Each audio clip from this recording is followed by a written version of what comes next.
고백이라는 말이죠. 고백. 그리고 믿는 고백 이런 말입니다. 고백을 뜻합니다.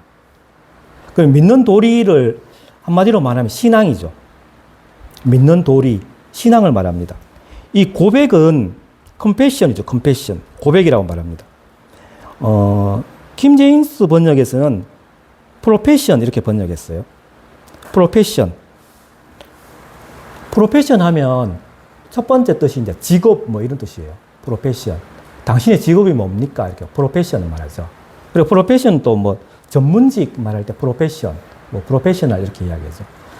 한 세 번째 뜻이 고백이라는 뜻이 있습니다. 고백. 고백한다는 거죠. 고백은 똑같은 것을 말하는 거예요. 우리 신앙 고백 하잖아요. 똑같은 것을 말하는 겁니다. 그러니까 히브리서 11장 13절에 보면 과거의 믿음의 사람들의 특징은 그들이 땅에서는 외국인이고 나그네였다라는 그러한 동일한 고백을 했다는 거예요. 우리가 신앙 고백할 때 뭐 사도신경을 우리가 고백하는데 동일한 고백을 하죠. 한 교회에서는. 그러니까 도리는 여기서 고백을 말합니다. 똑같은 것을 말하는 것. 수신자들을 위하여 모세는 구원의 일을 한 적이 없어요. 오직 예수님만 하셨죠. 그래서 이 히브리서 저자가 수신자들에게 모세를 생각하지 말고 예수님을 깊이 생각하라 이렇게 권면합니다.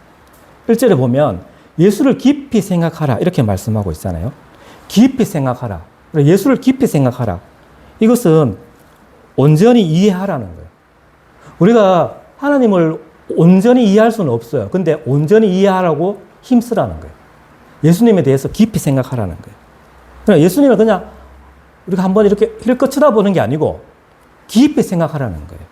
예수님이 누구신지, 또 예수님이 하신 일은 무엇인지, 또 앞으로 하실 일이 무엇인지 깊이 생각하라는 거예요.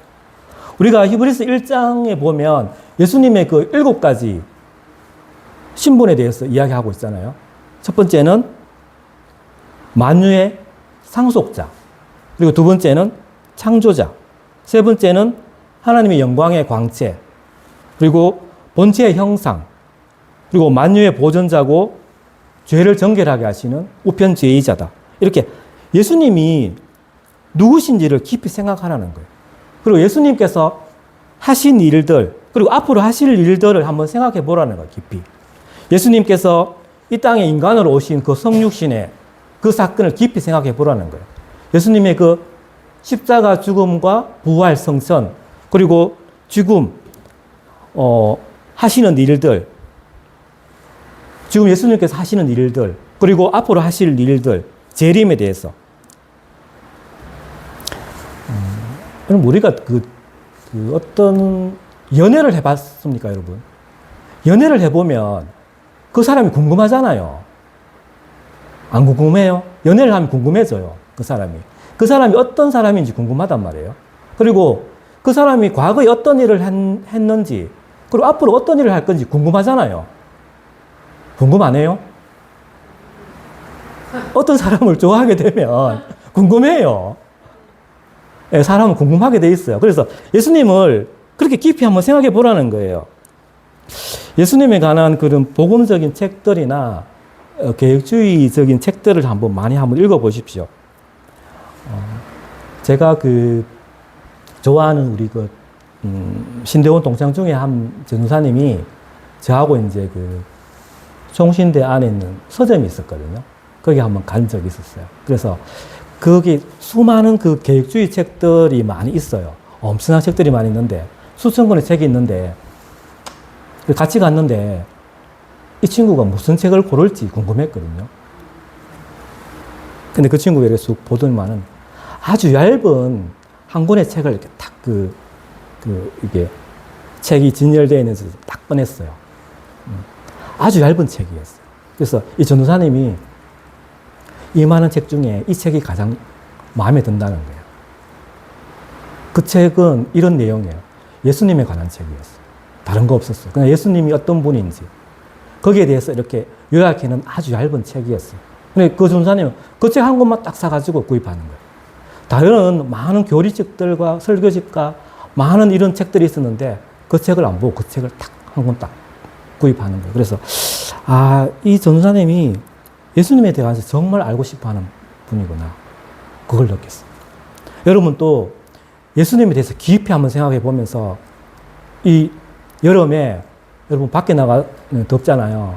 집안에 여러분 에어컨 있잖아요. 에어컨 안에서 예수님은 어떤 일을 하셨고 어떤 일을 할 건지 또 어떤 분인지 한번 궁금해서 예수님에 대해서 한번 그런 책을 한번 읽어보세요.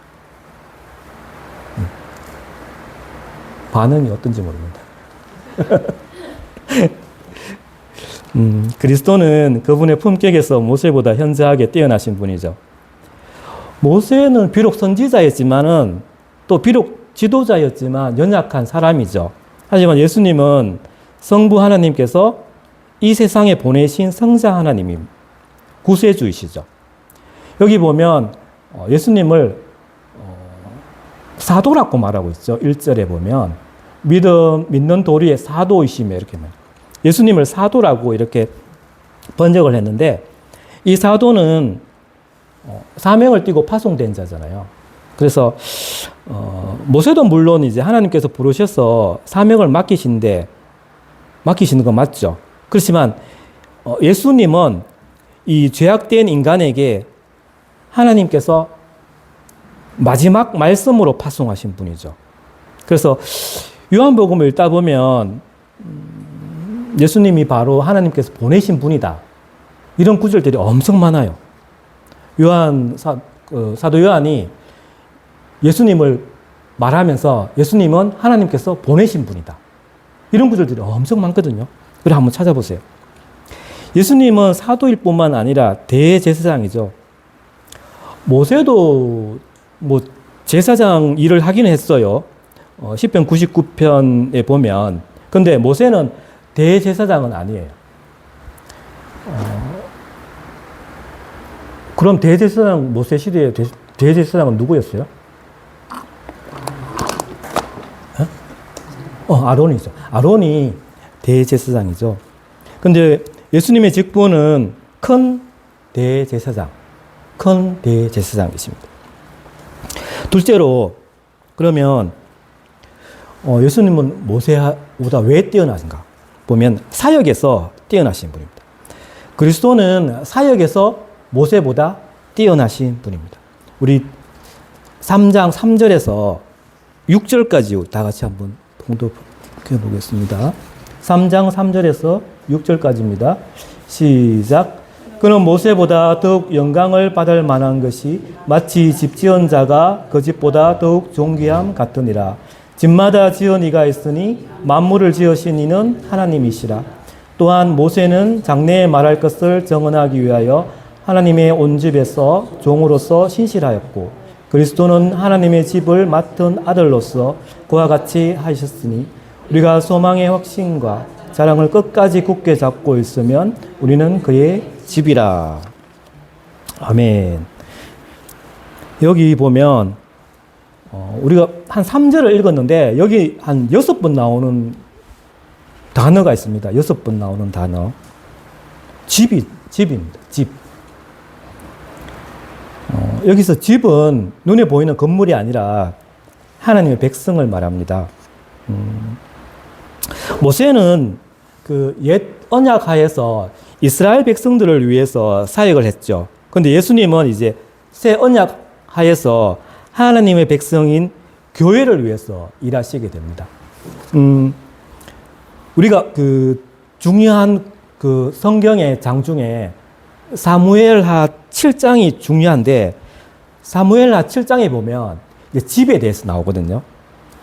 거기 보면 이제 모세가 아니고 이제 다윗이죠, 거기는. 다윗이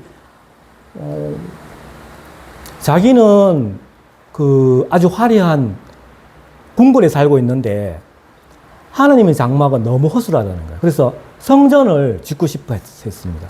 그 이야기가 나오죠. 그래서 집이라는 그 말이 나오는데 집이라는 말이 이제 이중적인 의미가 있습니다. 다윗은 하나님을 위해서 하나님이 그 아실 처소인 성전을 지으려고 했어요.